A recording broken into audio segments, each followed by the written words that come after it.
I wanted to be a hero, but the first man I saved killed my mum.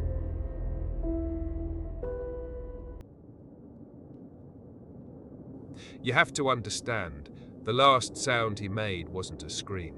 It was a wet popping noise, like stepping on a garden snail after a rainstorm. That was his spine. That was the sound of me enjoying my work. I know what you're thinking. Monster. And you're right. But I wasn't born this way. I was made. Before, my world was silent, ordered. It smelled of yellowing paper and binding glue. I was the keeper of the municipal archives, a ghost who haunted the stacks, my only real conversations held with the dead on the printed page. My life was a series of quiet rituals. The solid thump of the date stamper, the whisper of a returned book sliding back into its designated space, the rhythmic click of my keyboard cataloguing knowledge I'd never use. I was invisible, and I preferred it that way. People were loud, unpredictable variables. Books were constant. My only tether to the world of the living was my mother. Every Friday, her car would be waiting for me, a warm island of light in the library's imposing shadow. Our weekends were a comfortable routine of shared coffee cake and stories, her gentle presence the only anchor in my quiet life. And then there was Paragon. Even his name felt like a declaration. He was everything I wasn't. A sun against my shadow. He'd tear through the sky, a streak of cobalt and gold, a promise that no matter how dark things got, there was someone fighting for the light. He wasn't just a hero, he was the city's living, breathing proof that good existed. I had his posters on my wall, hidden away in my bedroom like a schoolgirl's crush. He made me believe that maybe, just maybe, even someone as small as me could matter. How stupid I was. How fragile that belief. The night it all ended began like any other. The walk from the archives was cool, the city lights painting the damp pavement in streaks of neon. But the air was wrong. It tasted of ozone and fear. Ahead, a constellation of flashing red and blue lights pulsed around the stark black monolith of Vane Industries. The building was bleeding noise, a deep seismic groan punctuated by the shriek of tortured metal. A cop's radio squawked nearby, the words cutting through the chaos. Dr. Lucien Vane escaped again. Some kind of machine, a threat to the city. And Paragon was inside. My heart wasn't just hammering, it was trying to beat its way out of my chest. I had to see him. I had to know he was okay. In the confusion of an argument breaking out at the police line, I saw my chance. A shadow in a sea of gawking faces. I slipped over the tape, my librarian's shoes silent on the asphalt. An unsecured maintenance window yawned open, an invitation into the abyss. Inside, the chaos was biblical. Paragon, a blur of motion and force, was locked in combat with Vane, who was strapped into a hulking mechanical suit that looked like a nightmare insect. In the center of the lab, Vane's machine pulsed. It wasn't just glowing, it was a wound in reality.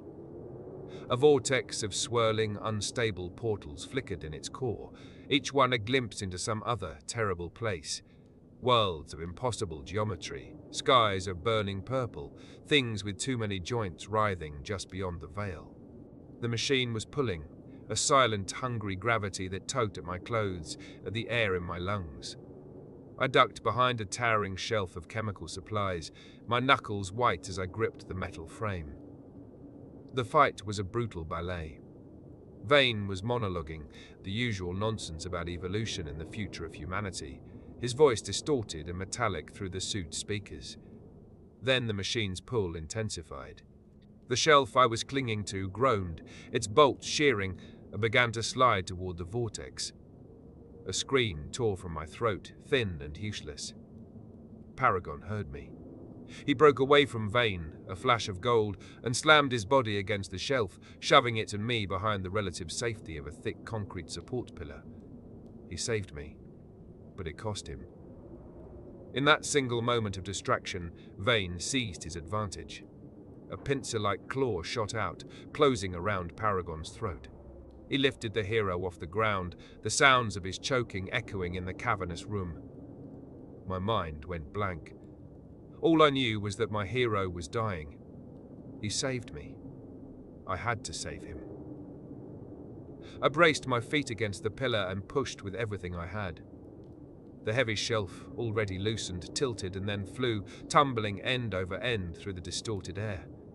It crashed into the back of Vane's mechanical suit with a deafening clang. He dropped Paragon. He turned. The world slowed down. His steps were like seismic events, shaking the floor. He crossed the distance between us in 2 strides. I didn't even have time to register the arm blade, a shard of polished obsidian metal, before it rammed clean through my stomach. There was no pain at first, just a sudden, shocking cold, and the sight of the blade protruding from my back. He lifted me effortlessly, my blood, shockingly red, cascading down my simple word dress.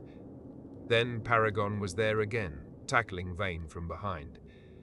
I was flung from the blade like a ragdoll, arcing through the air and crashing into a rack of tall glass vats. Glass exploded. A thick, viscous liquid, cold and oily, drenched me. It felt like 1,000 icy needles piercing my skin, seeping into the gaping mortal wound in my abdomen. Through a haze of shattering glass and blossoming pain, I saw Paragon and Vane, locked together, tumble directly into the heart of the machine. They vanished. The vortex imploded with a sound like a dying star, a sharp electric pop that plunged the lab into sudden, ringing silence. The last thing I remember was the smell. Not blood, not chemicals, but both mixed together into something new and utterly alien. Then, darkness took me. I woke to the sterile smell of antiseptic and the gentle, rhythmic beeping of a machine. Weeks had passed. I had been in a coma, the doctors told me. A Jane Doe pulled from the wreckage. They spoke in hushed, mystified tones about my recovery.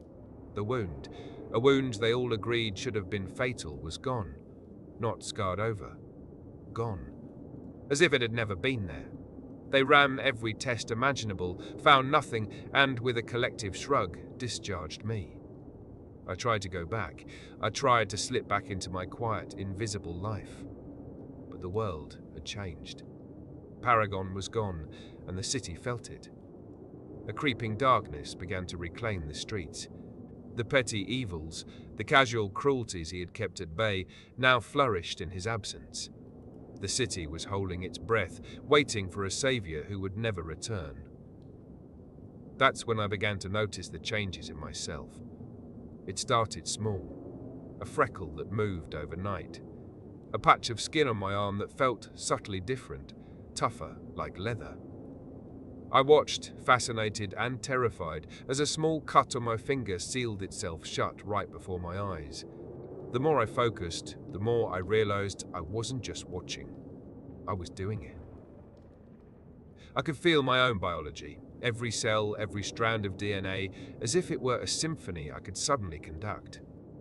I coaxed muscle into existence, shifted stubborn fat, felt the strange, granular sensation of bone lengthening in my fingers. It wasn't just me either. I discovered I could extend that control to any living thing I touched. My cat, Poe, had been born with a twisted back leg, a permanent limp that had always pained me to see. I laid my hand on him, closed my eyes, and focused. I felt the tiny bones, the misaligned tendons, and I straightened them. He stood up, stretched, and for the first time in his life walked without a hint of a limp. I could be anyone. I could be anything. The city needed a hero. So, I tried to become one. I fashioned new faces for myself, new bodies for every outing. I listened to the city's frantic heartbeat through the police scanners. I learned I could tap into the senses of the creatures around me, the eyes of a pigeon on a rooftop, the ears of a rat in an alley. I was everywhere. I stopped muggings, dismantled robbery rings, brought criminals to justice, always a phantom, a rumor. I was getting good at it. I was making a difference. I was so goddamn proud of myself. And then I found the warehouse. It was an inferno, black smoke pouring into the night sky. Through the eyes of a stray dog cowering across the street, I sensed a single life form inside. A frantic, terrified heartbeat. I didn't hesitate. I reshaped my arms into long, sinewy tendrils, swung through a shattered window and found him. A man gasping on the floor, overcome by smoke. I scooped him up and deposited him a block away, watching as he coughed, wheezed a gruff thanks, and scurried into the darkness before the first responders arrived. The other people inside, the dog's senses told me, had been dead long before the fire started. If I had just stopped to think. If I had questioned his ragged clothes, his panicked escape, the context of the scene. But I was high on my own heroism. I saw a life, and I saved it. I was so blind. A few days later, I was waiting for my mother outside the archives. Her car wasn't there. My phone rang. A calm, professional voice on the other end. A detective using words like, "I'm sorry to inform you, and we've identified the body." The world dissolved into a smear of meaningless shapes and sounds. My knees gave out. I collapsed right there on the cold pavement. They found her in a dumpster. The things they did to her, the reports was a clinical, brutal list of horrors. They let me see her, to identify the body. The morgue was cold, the air thick with the sweet, cloying smell of chemicals. I reached out, my hand trembling, and stroked her cheek. And it happened. It wasn't a memory. It was an assault. Her entire life crashed into my mind, our weekends, her laughter, the day she taught me to read, the overwhelming, unconditional love she had for me. And then, the end. Her terror, her pain. And through her eyes, I saw his face. I saw the face of the man who did it. It was him. The man from the warehouse. The information flooded in, a psychic torrent from the lingering trace of his touch on her skin. He was a low-level gang enforcer. The warehouse fire was him eliminating rivals. Getting that promotion earned him a celebration. My mother, abducted on her way to pick me up, was his prize. The quiet librarian in me died in that sterile, cold room. Something new was born in the magma of my rage. He didn't just take her from me. I had delivered him his reward. I had saved his life so he could end hers. There would be no justice. There would only be vengeance. Tracking him was easy. A network of rats and roaches became my eyes and ears. I found their hideout, an abandoned meat-packing plant on the industrial outskirts of the city. I went in after midnight. I didn't bother with stealth.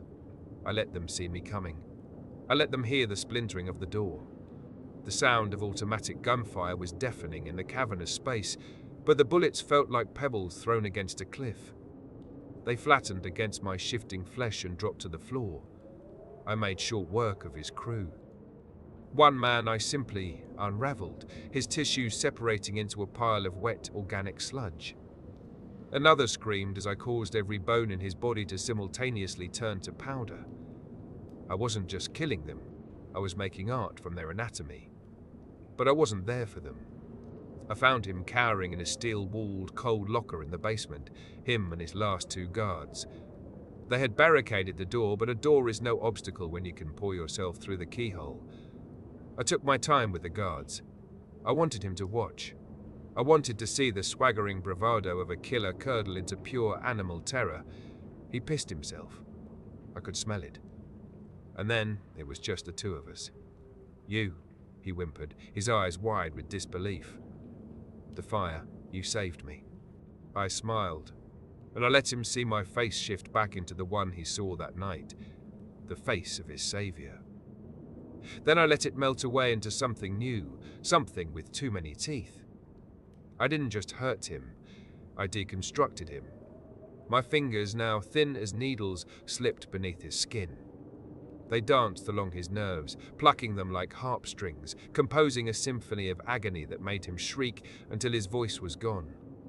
I let his bones knit back together just so I could feel them snap again.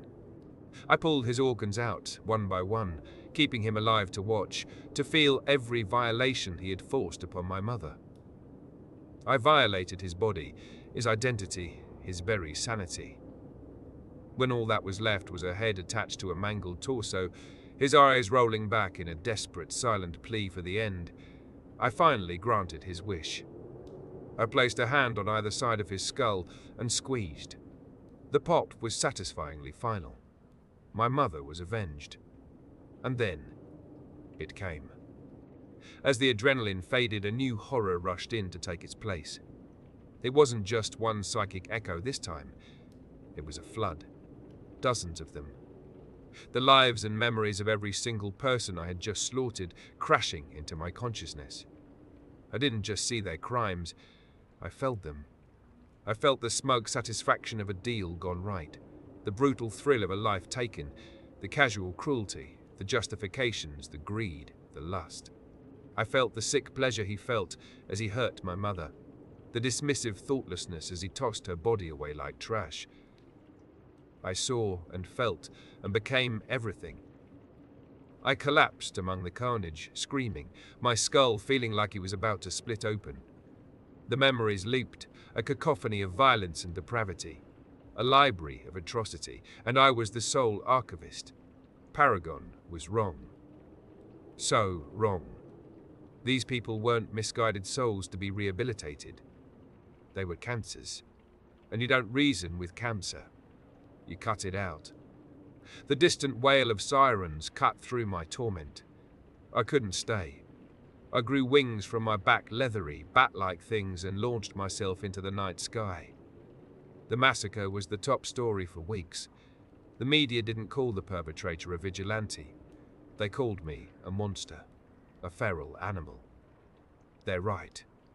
I am a monster. But I know who the real monsters are. I can still hear them, all of them, whispering in the back of my mind. Their memories are a constant screaming reminder of the darkness that lurks just beneath the skin of the world. There's no going back. I gave Poe to a kind neighbor, liquidated my assets, and vanished. My old life is a ghost.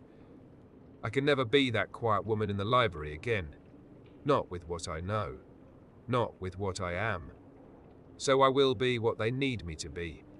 A monster that hunts other monsters. The thing they should be afraid of when they close their eyes. I will be the terror that hides not just under their bed, but inside their own blood and bone. A reporter describing the state of one of my victims, a petty trafficker whose skin I'd convinced to simply slough off, gave me a name. He said the killer was a boogeyman, a nightmare. He called me the skin crawler. It fits, don't you think?